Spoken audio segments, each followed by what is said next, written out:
नमस्कार सभी को।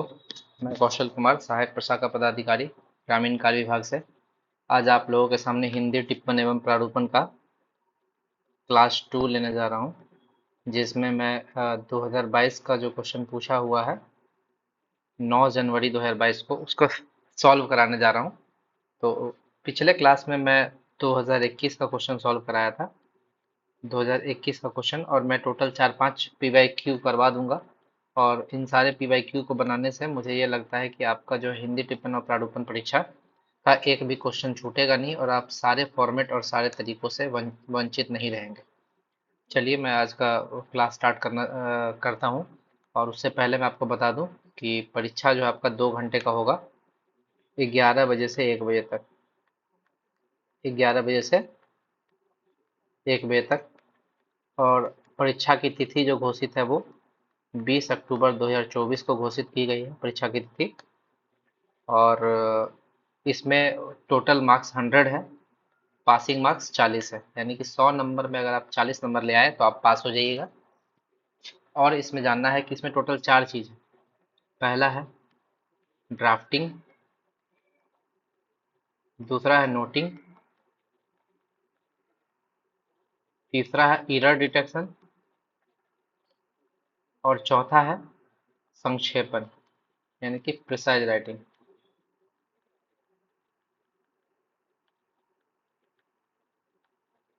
तो ड्राफ्टिंग का आपका इसमें 30 मार्क्स है, नोटिंग 30 मार्क्स, एरर 15 मार्क्स, संक्षेपण 25 मार्क्स। यही 4 चीज में आपको 100 नंबर आ जाएगा। ठीक है। और इन 100 नंबर में केवल आपको 40 नंबर लाना है पास करने के लिए, जो कि बहुत टफ नहीं है, एकदम आसान है पास करना। पहला क्वेश्चन पहला क्वेश्चन है आपदा प्रबंधन विभाग के सचिव की ओर से। ये आपका हो गया प्रेषक सभी जिला पदाधिकारियों को। ये हो गया आपका सेवा में, यानी कि जिसको भेजना है। और विषय क्या है? प्रारूप लिखना है ड्राफ्टिंग, जिसमें राज्य में हुए असामान्य वर्षा के कारण बाढ़ की आशंका के मद्देनजर आवश्यक सुरक्षात्मक कार्रवाई किए जाने का उल्लेख। ये हो गया विषय। तो ये पहला ड्राफ्टिंग है। फिर है नोटिंग, कार्यालय प्रधान को लिखना है, हमेशा यही पूछेगा, कार्यालय प्रधान को ही नोटिंग लिखना रहेगा। आत्मभारित टिप्पणी, जिसमें सुशासन के कार्यक्रम के अंतर्गत आत्मनिर्भर बिहार के 7 निश्चय के सफल क्रियान्वयन हेतु किए जाने वाले कार्रवाई का उल्लेख हो। तो ये है आपका नोटिंग। उसके बाद है एरर डिटेक्शन। टोटल 15 नंबर का है, 8 में से 5 बनाना है। तो सबसे पहले हम एरर वाला ही करवा देते हैं। सबसे पहले हम एरर वाला करवाते हैं। तो सबसे पहला है हम चाय अभी अभी पिए हैं।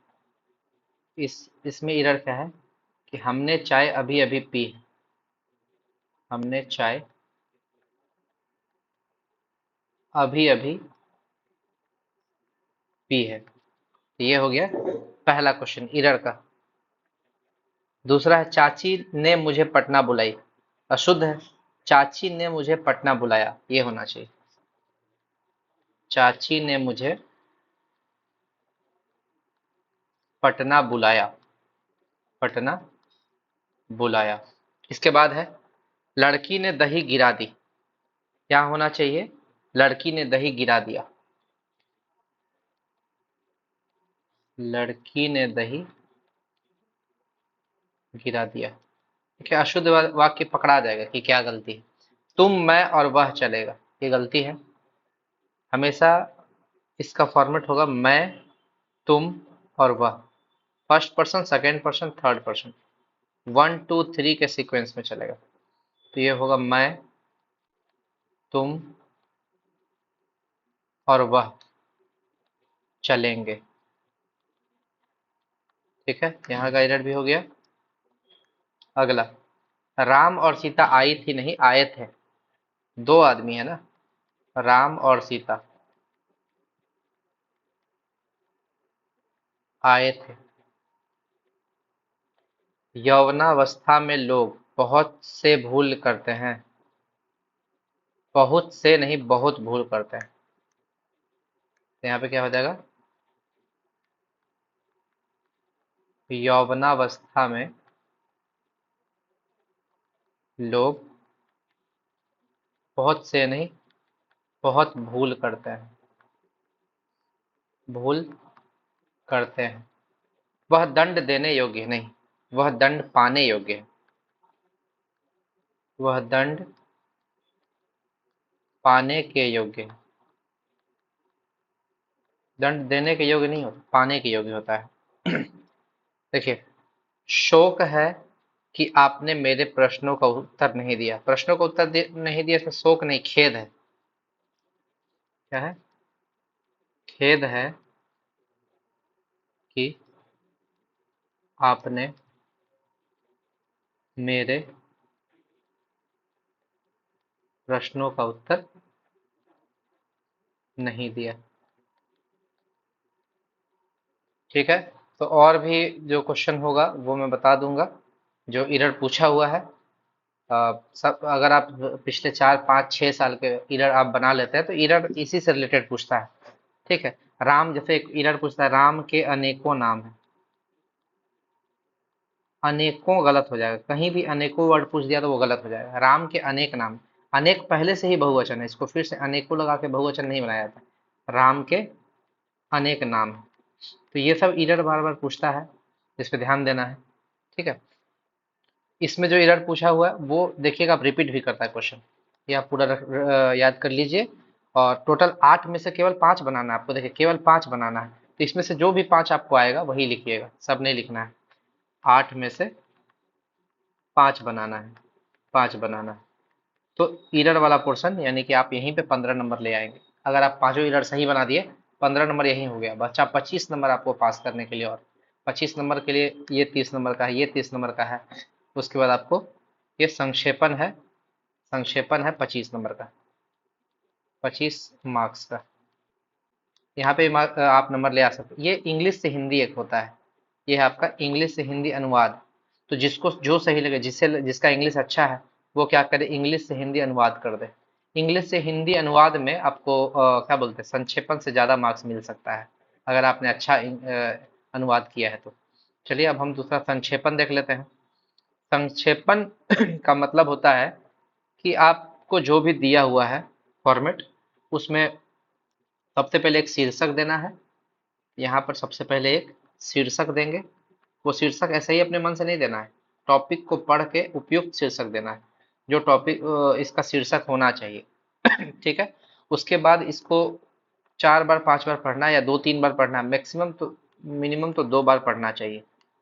2 बार पढ़ने से इसमें क्या लिखा हुआ है उसकी उसका ज्ञान हो जाता है। उसके बाद जितने वर्ड्स में ये है उसका 1/3 से 1/2 तक होना चाहिए। 1/2 से ज़्यादा नहीं होना चाहिए। इसको 1/3 में कर दीजिए, यानी कि इतना है तो आप इतना दूर में लिख दीजिए, इसको शॉर्ट करके। आपको इसको शॉर्ट करके लिखने आना चाहिए, यही है संक्षेपण, और कुछ नहीं है। इसी का आपको 25 नंबर दे रहा है, 25 मार्क्स। तो आपके पास 2 घंटा टाइम है, आप आराम से सोच के लिखिए, कोई हड़बड़ी नहीं है। ठीक है। तो इसको पढ़ते हैं। किसी देश की संस्कृति को जानने के लिए वहां के साहित्य का पूरा अध्ययन नितांत आवश्यक है। तुमको लग रहा है कहीं ना कहीं संस्कृति और साहित्य के बारे में बात कर रहा है। ठीक है। तो शीर्षक इसका संस्कृति और साहित्य हो सकता है। इसका शीर्षक क्या हो सकता है, संस्कृति और साहित्य हो सकता है, या सभ्यता और संस्कृति हो सकता है। ठीक है। संस्कृति, साहित्य, सभ्यता जो भी है हो सकता है। उसके बाद संस्कृति को जानने के लिए वहां के साहित्य का पूरा अध्ययन नितांत आवश्यक है, यानी कि संस्कृति जानने के लिए साहित्य का जरूरी है। साहित्य किसी देश और जाति के विकास का चिन्ह है। साहित्य जो है किसी देश की विकास का, देश और जाति के विकास का चिन्ह है। अगला, साहित्य से उस जाति के धार्मिक विचारों, सामाजिक संगठनों, ऐतिहासिक घटनाचक्र तथा राजनीतिक परिस्थितियों का प्रतिबिंब मिल जाता है। इसको ऐसे शॉर्ट कर सकते हैं कि साहित्य से उसके धार्मिक, सामाजिक, ऐतिहासिक, राजनीतिक परिस्थिति का प्रतिबिंब मिल जाता है। ये इसको इसको इसको इग्नोर करके हम लोग थोड़ा सा वर्ड बचा सकते हैं। ठीक है। आगे, भारतीय संस्कृति के मूलाधार हमारे साहित्य के अमूल्य ग्रंथ रत्न है। यानी कि भारतीय संस्कृति के जो मूल आधार है वो हमारे ग्रंथ रत्न है, यानी कि जो भी ग्रंथ लिखा जाता है वो है। ठीक है। जिनके विचारों से भारत की आंतरिक एकता का ज्ञान हो जाता है। हमारे देश की बाहरी विविधता भारतीय वाङ्मय के रूप में बहने वाली विचार और संस्कृति की एकता को ढक देती है। ठीक है, यानी कि जो हमारी विविधता है वो कहीं ना कहीं हमारी संस्कृति को ढकती है। क्यों? क्योंकि जितनी विविधता होगी संस्कृति उतनी ही अलग होगी।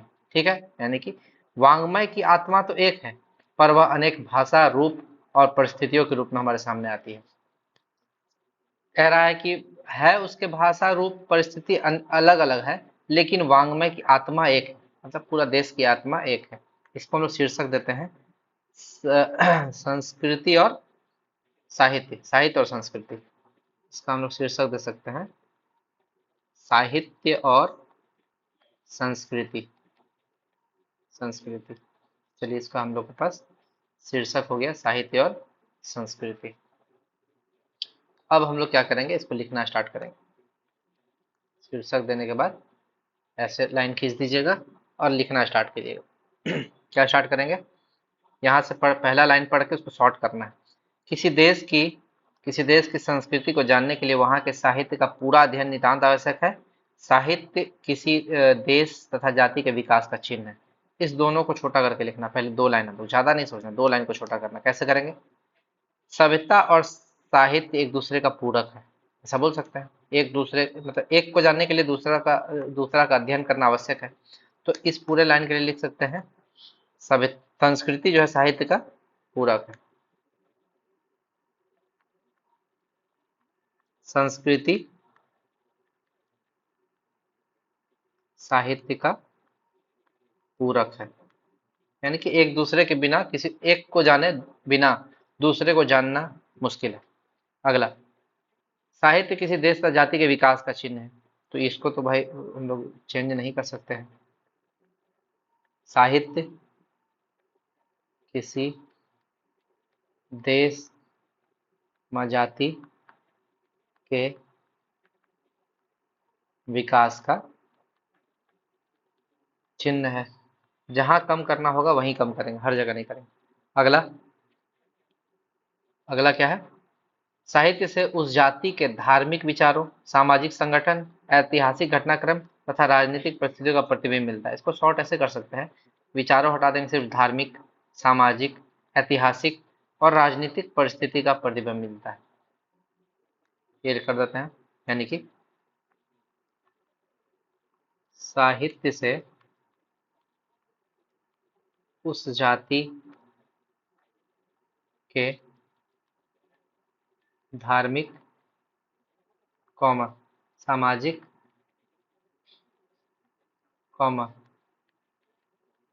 ऐतिहासिक एवं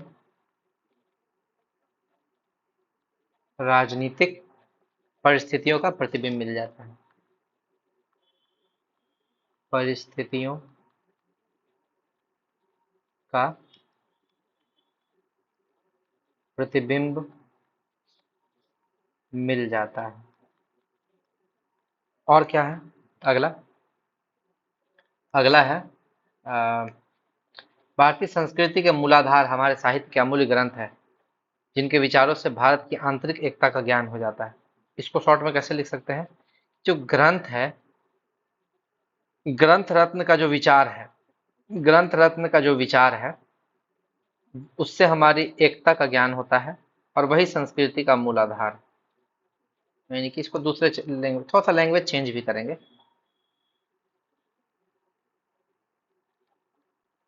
ग्रंथ रत्न के विचारों से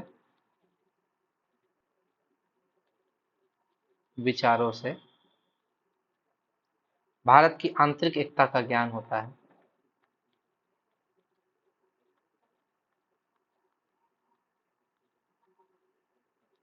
एकता का ज्ञान होता है जो संस्कृति का मूलाधार है। तो क्या है? संस्कृति का मूल आधार है। अगला क्या लिख सकते हैं? अगला देखते हैं लाइन क्या है। अगला लाइन है, हमारे देश की बाहरी विविधता भारतीय वाङ्मय के रूप में बहने वाली विचार और संस्कृति की एकता को ढक लेती है। वाङ्मय की आत्मा एक है, परंतु अनेक भाषा रूपों परिस्थितियों में हमारे सामने आती है। ठीक है, इसको ऐसा लिख सकते हैं कि हमारे देश की जो बाह्य विविधता है वो वाङ्मय रूपी विचार और संस्कृति की एकता को ढक लेती है। यानी कि इसको ऐसा लिख सकते हैं, हमारे देश की बाह्य विविधता है ना, हाँ, बाह्य विविधता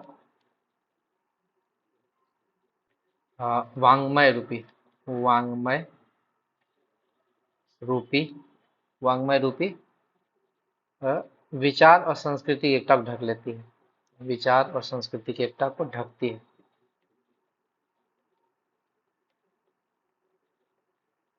विचार और संस्कृति की एकता को ढक लेती है। इसका क्या बोलता है कि वाङ्मय की आत्मा तो एक है, परंतु भाषा रूप परिस्थिति अनेक है। वाङ्मय की आत्मा एक है, परंतु भाषा रूप परिस्थिति अनेक है। तो ये हो गया हमारा। देखिए, इतना को हम 1/3 तो नहीं कर पाए, लेकिन 1/2 जरूर कर दिए। ये हो गया मेरा संक्षेपण, 25 मार्क्स का संक्षेपण हो गया। 25 अंक, 25 अंक का संक्षेपण यहाँ पे हो गया। उसके साथ हम लोग इस यहाँ पे 15 अंक का इरर भी पढ़ चुके हैं। 15 अंक का इरर। अब बचा 1 और 2, जो कि 30-30 मार्क्स का है। इसको देख लेते हैं। एक, पहले, आपदा प्रबंधन विभाग के सचिव की ओर से। आपदा प्रबंधन विभाग के सचिव। तो सबसे पहले हमारा विभाग कौन सा हो गया? आपदा प्रबंधन विभाग। किसकी ओर से? सचिव की ओर से। तो सचिव जी हमारे हो गए प्रेषक। प्रेषक। सभी जिला पदाधिकारी हो गए हमारे, जिसको लेटर भेजना है सेवा में। सेवा में। और सरकारी पत्र का प्रारूप लिखना है। प्रारूप लिखना है यानी कि ड्राफ्टिंग करना है, जिसमें राज्य में हुए असामान्य वर्षा के कारण बाढ़ की आशंका के मद्देनजर आवश्यक सुरक्षात्मक कार्रवाई किए जाने का उल्लेख है। तो ये हो गया हमारा विषय, समझ लीजिए। विभाग कौन सा हो गया? आपदा प्रबंधन विभाग। प्रेषक हो गए सचिव। सभी जिला पदाधिकारी हो गए सेवा में। ठीक है। और क्या लिखना है? ड्राफ्ट लिखना है, सरकारी पत्र का प्रारूप देना है। राज्य में हुए असामान्य वर्षा के कारण बाढ़ की आशंका के मद्देनजर आवश्यक सुरक्षात्मक कार्रवाई किए जाने का उल्लेख करना है। ये हो गया विषय। चलिए इसको स्टार्ट करते हैं। सबसे पहले सबसे पहले क्या करेंगे कि विभाग का नाम लिखेंगे ऊपर में। ठीक, जैसे वहां पे पिछले वीडियो में हमने लिखा था सामान्य प्रशासन विभाग था, यहाँ पे हम लिखेंगे बिहार सरकार आपदा प्रबंधन विभाग। आपदा प्रबंधन विभाग। थोड़ा सा यहाँ पे लाइन खींच देंगे, सुंदर लगे। ठीक है। उसके बाद यहाँ लिखेंगे पत्रांक। पत्रांक। पत्रांक बोले थे रट लेने के लिए, यहाँ पर थोड़ा चेंज कर देते हैं पत्रांक को। 1/, आपदा प्रबंधन ब्रैकेट में बाढ़। ठीक है, बाढ़ से रिलेटेड है। 2/2024, या कुछ भी लिख दीजिए आप ऐसा भी कर सकते हैं। 2-23/2024। आपका मन है आप कुछ भी लिखे, कोई दिक्कत नहीं, क्योंकि आप तब तक सही नहीं लिख सकते हैं जब तक आप यहाँ का इंडेक्स रजिस्टर नहीं देखेंगे। तो आप तो वहाँ पर ड्राफ्ट बना रहे हैं, आपको इंडेक्स रजिस्टर के बारे में मालूम नहीं है, तो आप यहाँ कुछ भी लिखिए, कोई मैटर नहीं करता है। फॉर्मेट आपका यहाँ पे पत्रांक होना चाहिए। पत्रांक नंबर आप अपने हिसाब से एक याद कर लीजिए, जिसको हर पत्र में लिखिए। ठीक है। ये खाली जगह पर हम बोले थे कुछ भी याद कर लीजिए, 312, 313, 315, कुछ भी ले सकते हैं, 315। इसके बाद क्या होगा, ऑब्लिक, ऑब्लिक पटना, कॉमा दिनांक, दिनांक में एग्जाम का ही डेट दीजिएगा, 20 अक्टूबर 2024, यानी कि पटना दिनांक 20 अक्टूबर 2024। ये हो गया पत्रांक, ये दिनांक। ठीक है, आगे प्रेषक, इसके बाद लिखेंगे प्रेषक, प्रेषक, प्रेषक, प्रेषक में क्या हो जाएगा, सचिव। नाम तो आप जानते नहीं सचिव महोदय का, आप यहाँ पे नाम की जगह डैश दे देंगे और नीचे लिख देंगे सचिव। इसके बाद आप लिख सकते हैं आपदा प्रबंधन विभाग, सचिव आपदा प्रबंधन। लेकिन जब आप यहाँ लिख ही दिए कि लेटर आपदा प्रबंधन विभाग दे रहा है, तो सचिव के नीचे आपको आपदा प्रबंधन विभाग लिखने की जरूरत नहीं है। आप लिख भी सकते हैं सचिव आपदा प्रबंधन विभाग, बिहार पटना, ऐसे भी लिख सकते हैं बिहार पटना। लेकिन ये हो जाएगा अनावश्यक रूप से बढ़ाना, क्योंकि यहाँ आप दिखा ही रहे हैं कि आपदा प्रबंधन विभाग ही ये लेटर लिख रहा है। तो यहाँ सचिव का मतलब ये है कि जो लिख रहे हैं वो आपदा प्रबंधन विभाग से ही संबंधित है। बस यहाँ सचिव लिख के भी छोड़ सकते हैं, कोई दिक्कत नहीं। इसके बाद लिखेंगे सेवा में, इसके बाद लिखेंगे सेवा में। तो सेवा में किसको लिखेंगे, जिनको आप लेटर लिख रहे हैं, सेवा में। और ये लेटर किसको लिख रहे हैं, सभी जिला पदाधिकारी को। सेवा में सभी जिला पदाधिकारी बिहार, सभी जिला पदाधिकारी बिहार। तो ये आपका फॉर्मेट स्टार्ट हो चुका है। अब लिखते हैं विषय, अब लिखते हैं विषय। तो फॉर्मेट का सब चीज आपको क्वेश्चन में ही छुपा हुआ, देखिए सेवा में प्रेषक, यहाँ पर हो गया प्रेषक, सेवा में। और विषय भी आपका यही छुपा हुआ है, यहाँ यहाँ से अंडरलाइन किया, राज्य में हुए असामान्य वर्षा के कारण बाढ़ की आशंका के मद्देनजर आवश्यक सुरक्षात्मक कार्रवाई करने के संबंध में। चलिए लिख देते हैं विषय में, राज्य में हुए असामान्य वर्षा के कारण, के कारण बाढ़ आने की आशंका में, बाढ़ आने की आशंका में आवश्यक सुरक्षात्मक कार्रवाई करने के संबंध में, आवश्यक सुरक्षात्मक कार्रवाई करने के संबंध में। ठीक है, तो ये विषय भी हो गया। विषय के बाद आपको लिखना है महाशय। ठीक है, महाशय के बाद आपका यहाँ पे स्टार्ट हो जाएगा, महाशय के बाद यहाँ आप देंगे अपना body part, body part. Body part में आपको जो क्वेश्चन पूछा है उसके बारे में लिखना है। क्वेश्चन पूछा है कि बाढ़, असामान्य वर्षा के कारण जो बाढ़ आ रहा है उसमें आप कैसे पहले प्रिकॉशन कर सकते हैं, उसके बारे में लिखना है। चलिए स्टार्ट करते हैं, क्या क्या कर सकते हैं।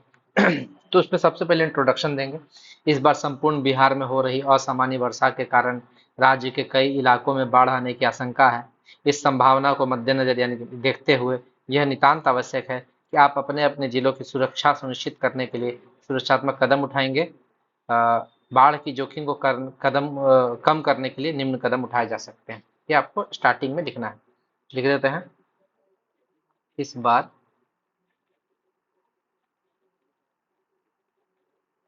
संपूर्ण बिहार में हो रही असामान्य वर्षा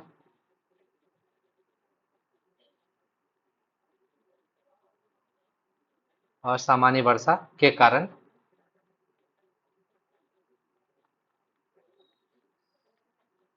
राज्य के कई इलाकों में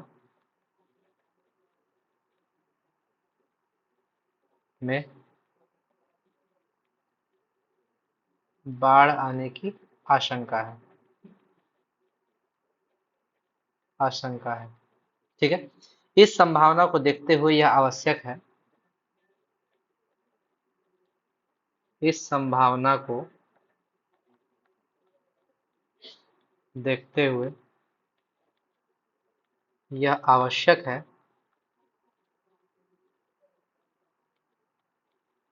कि आप अपने अपने जिले की सुरक्षा सुनिश्चित करने के लिए सुरक्षात्मक कदम उठाएं। यानी कि आप जिला पदाधिकारी को भेज बोल रहे हैं, कौन? आपदा प्रबंधन विभाग के सचिव ऐसा बोल रहे हैं। यह आवश्यक है कि आप अपने अपने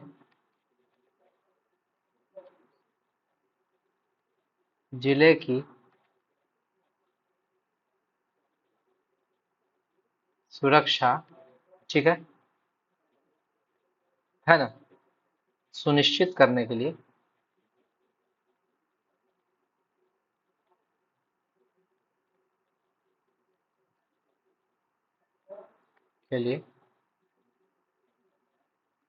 आवश्यक कदम उठाएं।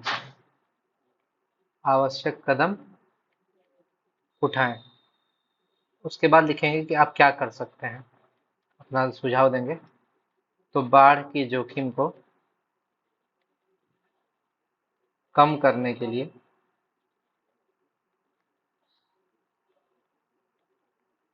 निम्न कदम उठाए जा सकते हैं या निर्देश दिए जाते हैं।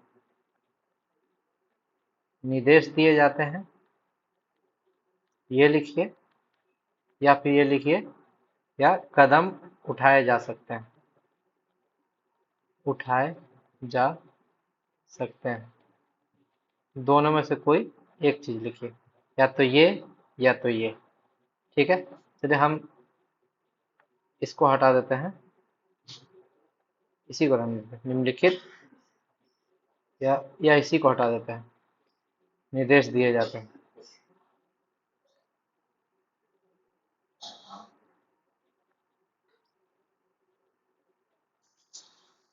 लिखित निर्देश दिए जाते हैं। तो पहला निर्देश क्या है? अपने जिले में स्थित सभी जल निकासी प्रणाली अच्छी तरह से काम कर रही है अथवा नहीं, सुनिश्चित करें।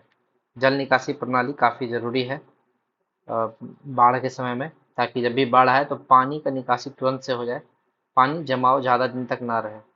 ठीक है, अपने जिले में स्थित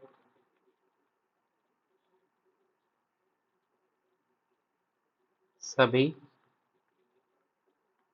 जल निकासी प्रणाली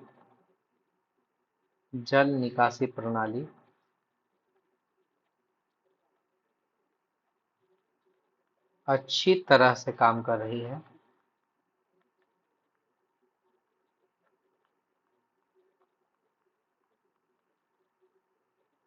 अथवा नहीं,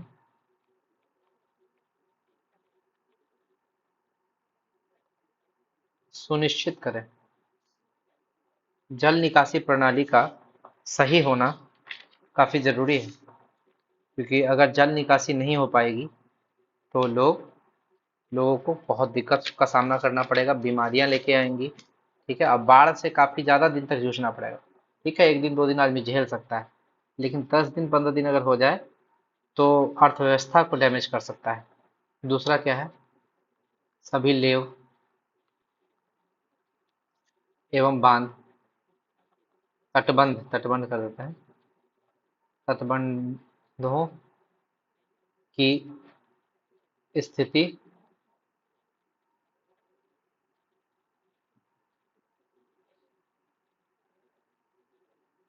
का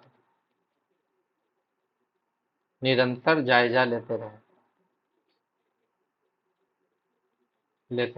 मतलब कि जो तटबंध है या जो सभी लेव है, उसका स्थिति आपको लेना है समय समय पर। क्यों? क्योंकि अतिरिक्त पानी का दबाव जब आएगा बाढ़ के समय में, तो उससे दिक्कत हो सकता है, टूट जाएगा तो और बाढ़ को दिक्कत हो जाएगा। जायजा लेते रहे, और अतिरिक्त पानी का दबाव का सामना कर सके, दबाव का लेते रहे, ताकि, यहाँ पे ताकि कर दीजिए, वर्ड सही नहीं लग रहा है, ताकि मतलब सभी लेव तटबंधों की स्थिति का निरंतर जायजा लेते रहे, ताकि समय आने पर समय आने पर वो जो तटबंध है या लेव है, अतिरिक्त पानी के दबाव का सामना कर सके।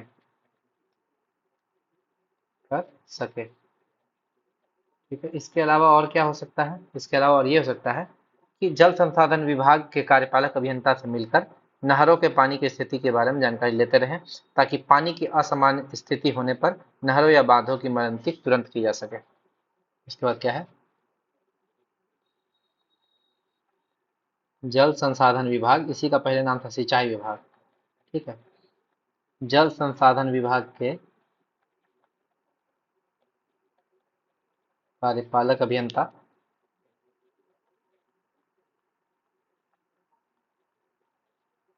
से मिलकर मिलकर नहरों के पानी की स्थिति के बारे में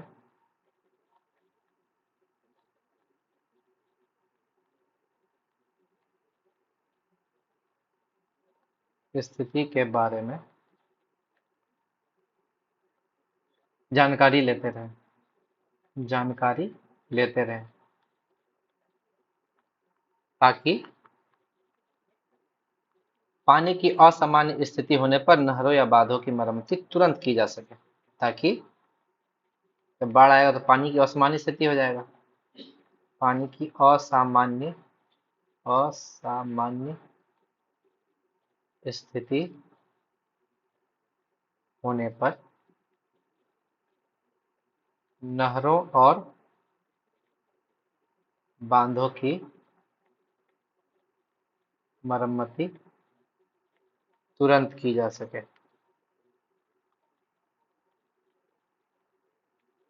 अगला, तीसरा नंबर, तीसरा पॉइंट क्या बोलता है कि इस समय जो है हम लोग को वर्षा मापक यंत्र का मरम्मती भी कराना होगा, क्योंकि संभावित बाढ़ के समय में क्या बोलते हैं, संकटग्रस्त व्यक्ति समूहों की पहचान की जा सके।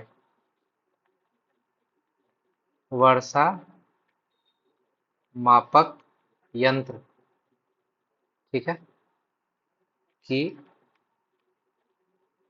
मरम्मती कर उन्हें चालू हालत में रखा जाए। चालू हालत में रखा जाए, ताकि ताकि क्या क्या हो सके?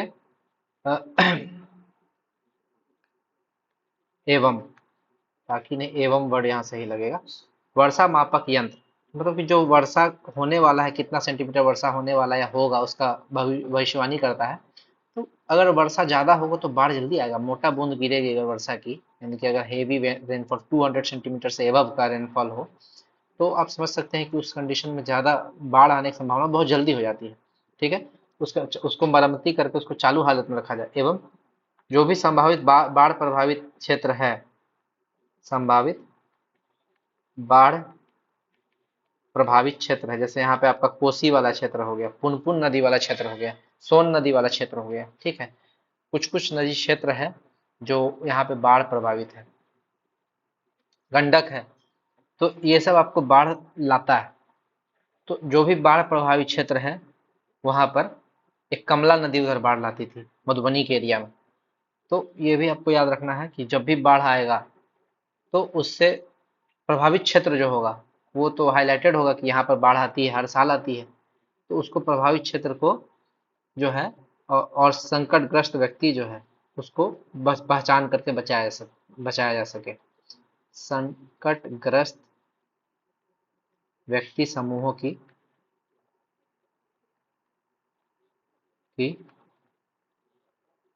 पहचान की जा सके।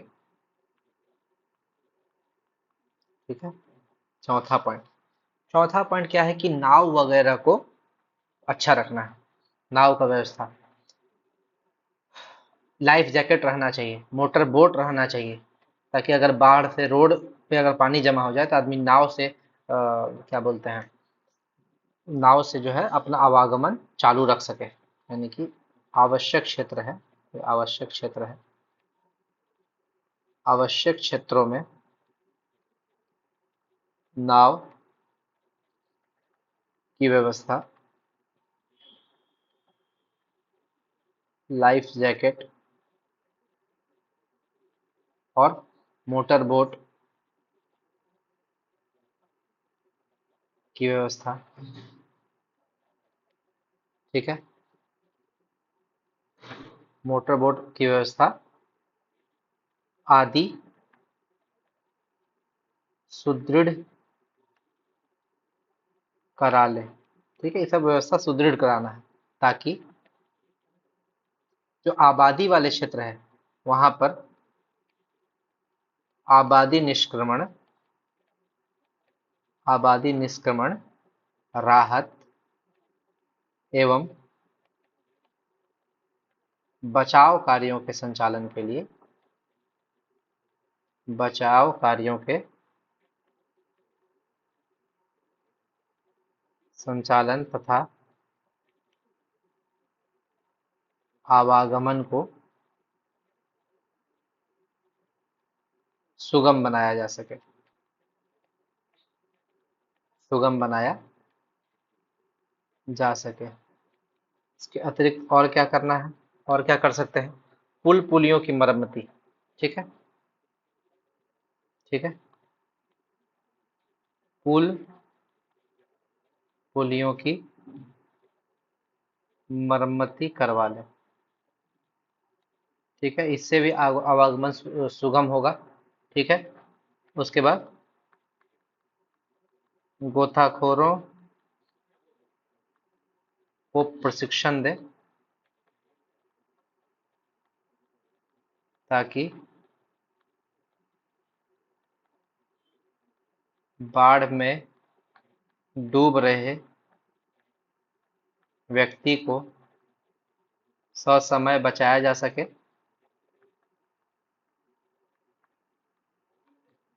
जा सके। सातवां, अगला क्या है?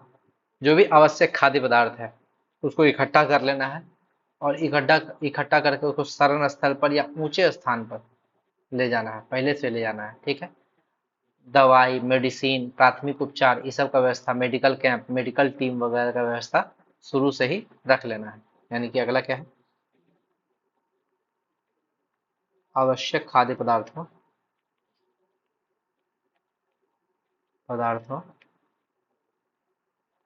को इकट्ठा कर लेना है तथा ऊंचे स्थानों पर अथवा शरण स्थल, एक शरण स्थल बनाना चाहिए। ठीक है, जहां पर सब लोग शरण ले सके, अथवा शरण स्थल पर सभी तरह की तैयारियां पहले से ही कर लें।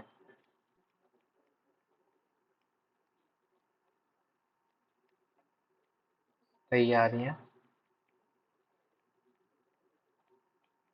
पहले से ही कर लें। इससे क्या होगा कि लोग कहाँ पर जाना है बाढ़ में ये सोचेगा नहीं, उसको पता है कि शरण स्थल जो है ऊंचे स्थान पर बना हुआ है, वहां पर जाना है, वहां पर बाढ़ का पानी नहीं पहुंचेगा, वहां सेफ रहेगा। ठीक है, बिजली के तार से भी करंट लगने का सूचना आता है। ठीक है, उससे उसको भी नहीं छूना है बाढ़ के समय में। उसके बाद क्या है?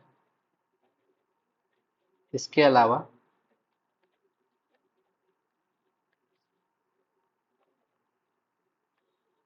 अधिक उपयोग में आने वाली मानव दवा। ठीक है, प्राथमिक उपचार,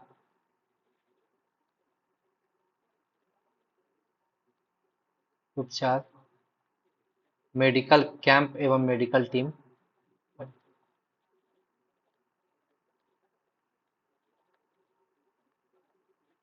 एवं मेडिकल टीम, इसका क्या करना है? आदि की व्यवस्था, आदि की व्यवस्था भी सुनिश्चित करें। आदि की व्यवस्था भी सुनिश्चित कर लें। इसका भी व्यवस्था सुनिश्चित कर लेना है, ठीक है। इसके बाद और क्या कर सकते हैं, और क्या कर सकते हैं? सिर्फ मानव के बारे में सोचेंगे, पशु के बारे में नहीं सोचेंगे। इसके अलावा अलावा पशु चारा, पशु दवा, पशुधन यानी कि पशु को, पशुधन मतलब पशु ही हो गया, को सही स्थानों पर ससमय पहुंचाने में मदद करें और बाढ़ के समय सबसे ज्यादा दिक्कत होता है शुद्ध पेयजल का। तो पीने का शुद्ध पानी व्यवस्था जरूर करना, शुद्ध पेयजल की व्यवस्था शुरू से ही सुनिश्चित कर लें।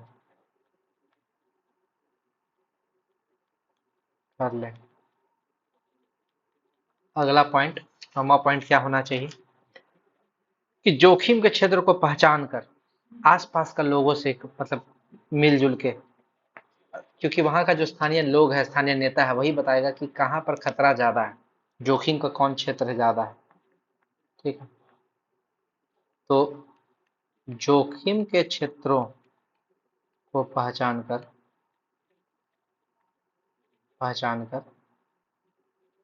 उन्हें बचाने के लिए, उन्हें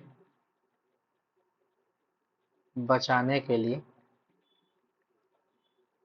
स्थानीय समुदाय के लोगों,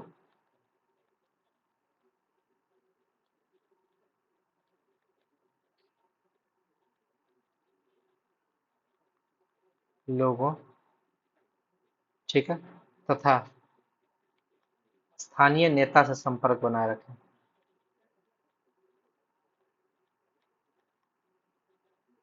से संपर्क बनाए रखें। अगला पॉइंट क्या बोलेगा कि जरूरतमंद सामानों को एक जगह इकट्ठा करके ऊंचे स्थान पर रखवा, तो हो ही गया है, ठीक है। और लोगों को जागरूक करें, ठीक है। खुले जगहों पर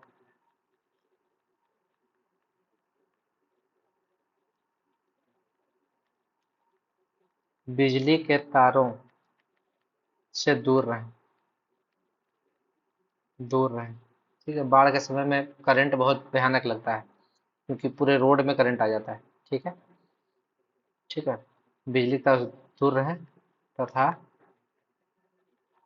आम लोगों को इस बात से जागरूक करें। लोग जागरूक रहेगा तो कोई दिक्कत ही नहीं होगा, जागरूक करें। 10 पॉइंट काफी है, 10 पॉइंट से ज्यादा आदमी क्या लिखेगा, 10 पॉइंट से ज्यादा आदमी क्या ही लिखेगा। विश्वास भाजन, तो यहाँ लास्ट में लिखेंगे विश्वास भाजन, और विश्वास भाजन लिखने के बाद अपना एक कोई भी ऐसा साइन दे देना है। साइन देने के बाद एग्जाम का डेट 20 अक्टूबर को होने वाला है, तो 20 अक्टूबर का ही डेट देंगे, ठीक। और यहाँ पे लिखेंगे सचिव, कौन लिख रहा है, तो सचिव लिख रहा है, आपदा प्रबंधन विभाग बिहार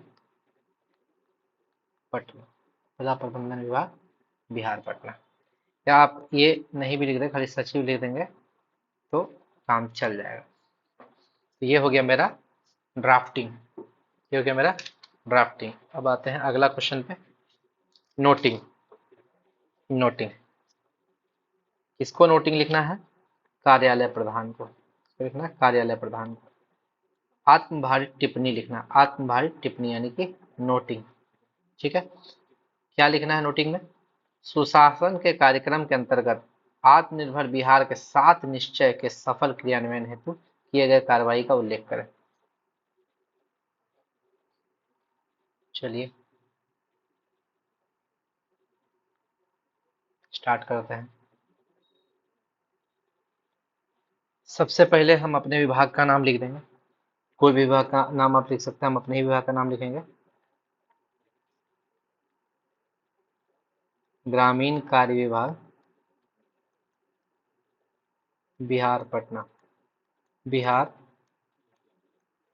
पटना, ग्रामीण कार्य विभाग बिहार पटना।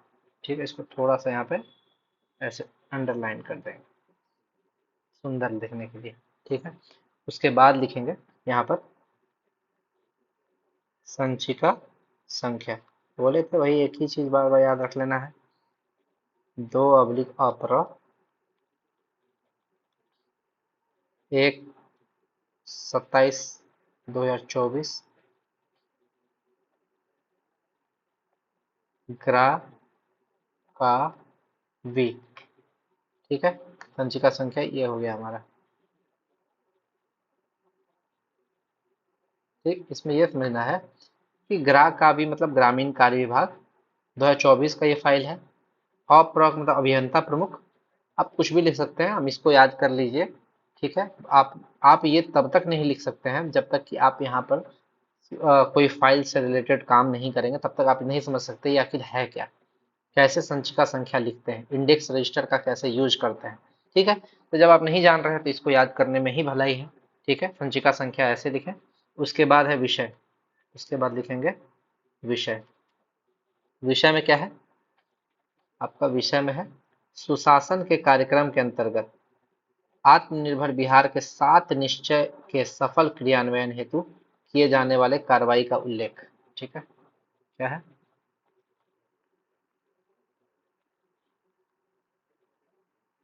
सुशासन के कार्यक्रम के अंतर्गत अंतर्गत आत्मनिर्भर बिहार के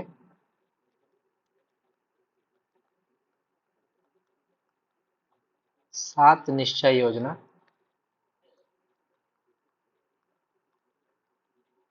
के सफल क्रियान्वयन के संबंध में, सफल क्रियान्वयन के संबंध में।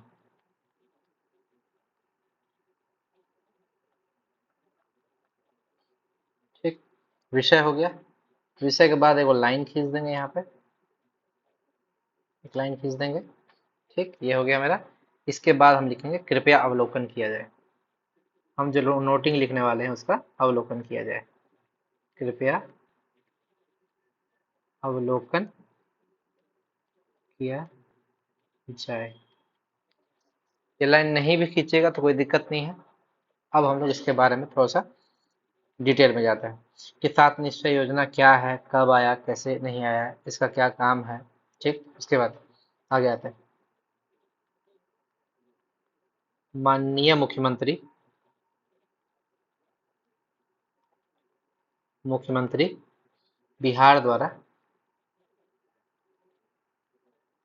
बिहार द्वारा बिहार के विकास के लिए बिहार के विकास के लिए 7 निश्चय योजना की शुरुआत 7 निश्चय योजना की शुरुआत 7 निश्चय योजना की शुरुआत कब हुई थी, 2015 में की गई थी। 2015 में की गई थी। ठीक है, इस योजना की शुरुआत में सरकार की प्राथमिकता है। तो यह योजना शुरुआत करने की क्या प्राथमिकता है, सरकार की प्राथमिकता यह है कि सभी राज्यवासियों को न सिर्फ मूलभूत सुविधाएं मिले बल्कि आधारभूत संरचना का भी विस्तार हो सके। यानी कि इस योजना की शुरुआत करने में सरकार की प्राथमिकता है, सरकार की प्राथमिकता है कि सभी राज्यवासियों को सभी राज्यवासियों को न सिर्फ मूलभूत सुविधाएं, ठीक है, मूलभूत सुविधाएं। अब मूलभूत सुविधाएं कौन कौन है उसको भी लिख दीजिए। यथा, जैसे, यथा मतलब जैसे, कौन कौन मूलभूत सुविधाएं, जैसे पेयजल, शौचालय, बिजली, ठीक, और क्या है, यही सब हो, घर, आवास, ये सब है, उपलब्ध हो, बल्कि कुछ आधारभूत संरचना, जैसे आधारभूत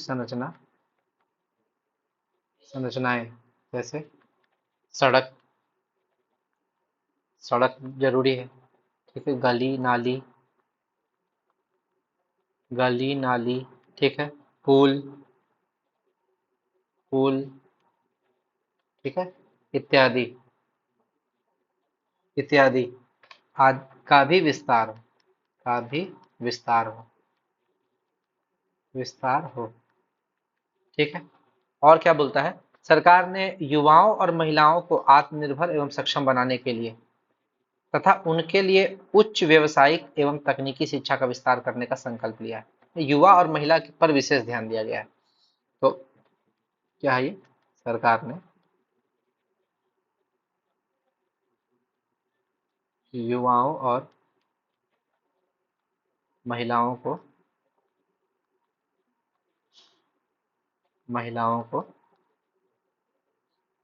आत्मनिर्भर एवं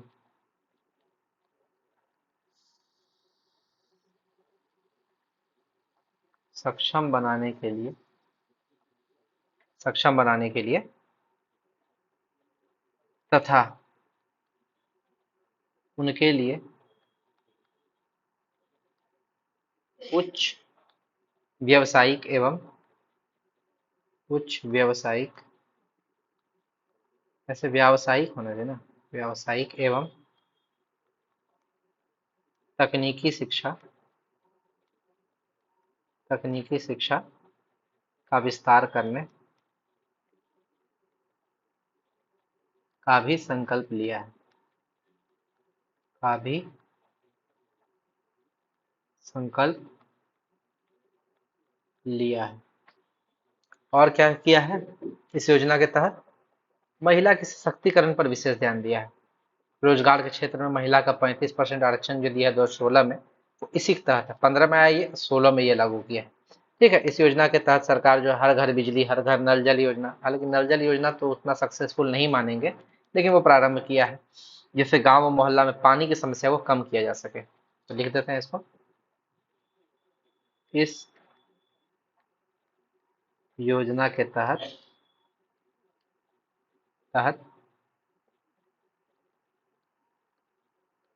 महिला के सशक्तिकरण पर विशेष ध्यान दिया गया है,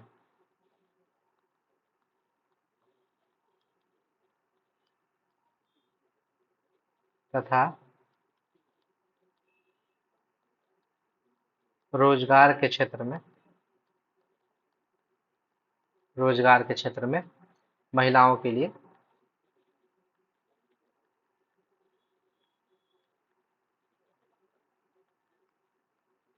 35% आरक्षण का प्रावधान किया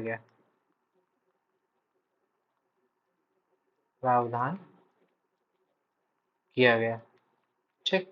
उसके बाद इस योजना के तहत सरकार ने हर घर बिजली और हर घर नल जल योजना प्रारंभ किया है।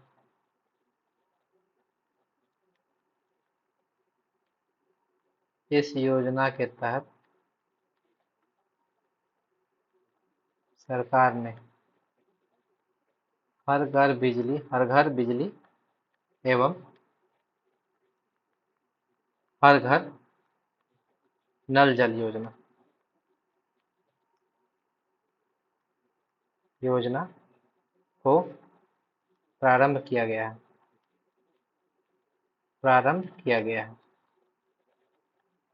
ताकि ताकि नहीं जिससे, ताकि सही नहीं लग रहा, जिससे गांव व मोहल्ला में या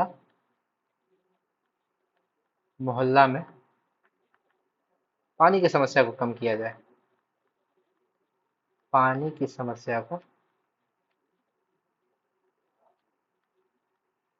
कम किया जा सके। ठीक है, अगला और क्या है इससे रिलेटेड। सरकार ने स्वच्छता को ध्यान में रखते हुए प्रत्येक घर में शौचालय का निर्माण करवाया है। जिनके पास शौचालय की सुविधा नहीं था उनके घर में शौचालय दिया है।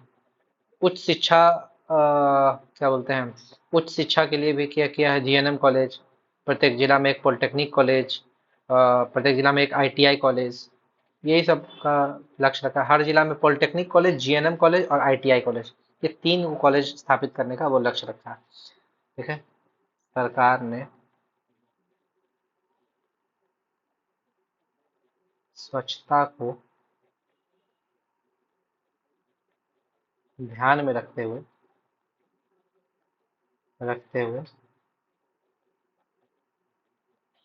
प्रत्येक घर में एक शौचालय का निर्माण करवाया। जिनके पास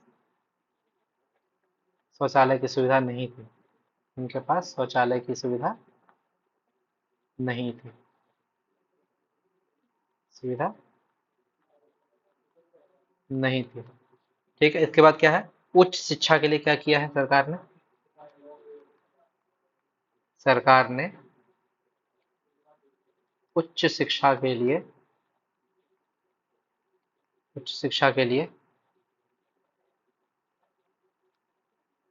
प्रत्येक जिला में एक, जीएनएम ऐसे नहीं लिखना है, जीएनएम ऐसे लिखना है, जीएनएम,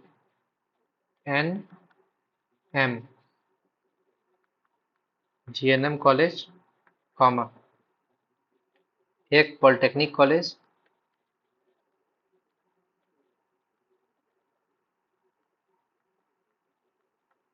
और एक आईटीआई कॉलेज, और एक आईटीआई ऐसे नहीं लिखना है,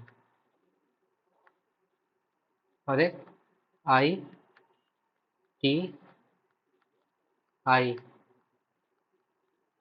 कॉलेज, आईटीआई कॉलेज के स्थापना का लक्ष्य रखा है, स्थापना का लक्ष्य रखा है।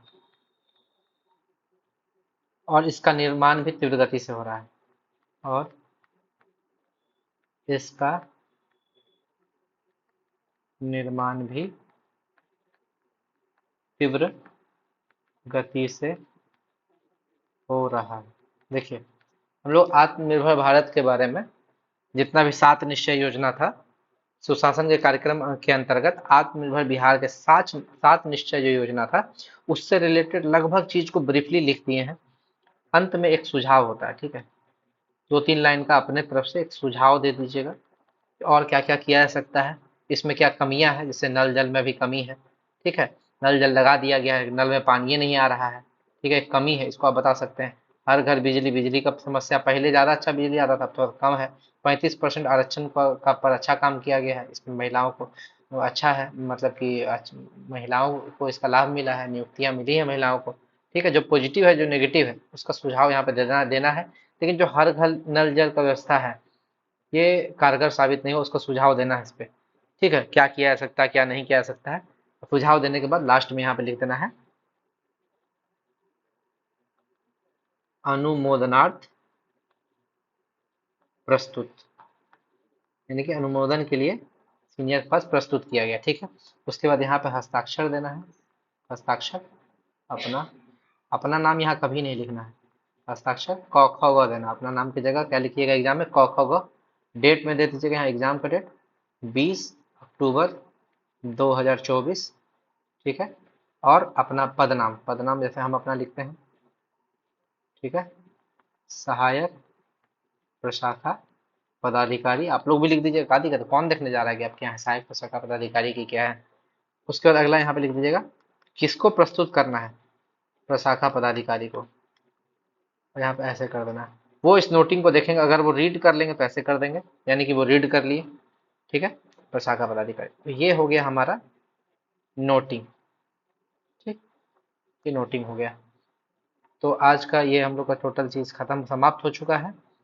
हमने नोटिंग भी देख ली। देखिए ये हो गया हमारा नोटिंग, नोटिंग हो गया। ये हो गया हमारा ड्राफ्टिंग, ये हो गया हमारा ड्राफ्टिंग। ठीक है। उसके बाद यहाँ पर हमने संक्षेपण देखा, ना शॉर्टकट में लिख दिया मैंने। उसके बाद हम लोग यहाँ पे एरर देख लिए। तो यहाँ पर ये 2022 का जो सारा क्वेश्चन था वो मैंने सॉल्व करवा दिया। 9 जनवरी 2022 को जो पूछा वो क्वेश्चन था वो मैंने सॉल्व करा दिया है। आपको मेरा क्लास कैसा लगा देख के बताइएगा। कोई गलती रही, कमी रही तो उसको कमेंट में लिखिएगा क्या कमी रही, और क्या अगले वीडियो में आपको चाहिए, जो कमी रही उसको सुधार के पेश किया जाएगा। और अगर बाकी बचा जो 2023 का क्वेश्चन है, 2023 में दो क्वेश्चन है, एक जनवरी का क्वेश्चन है और एक शायद सेकेंड हाफ का क्वेश्चन है। ठीक है, तो दोनों क्वेश्चन मैं सॉल्व करवा दूंगा। 2 क्लास लगेंगे 2023 के क्वेश्चन सॉल्व करने में। फिर 2019 का क्वेश्चन है वो सॉल्व करवा दूंगा। तो इससे आपका सारा लगता है कि आपका तैयारी लगभग लगभग तैयारी इससे हो जाएगा। पीआईक्यू बनाने से ही आपका सारा तैयारी हो जाएगा। बाकी आपको मेरा वीडियो कैसा लगा तो इसको कमेंट करके बताइएगा।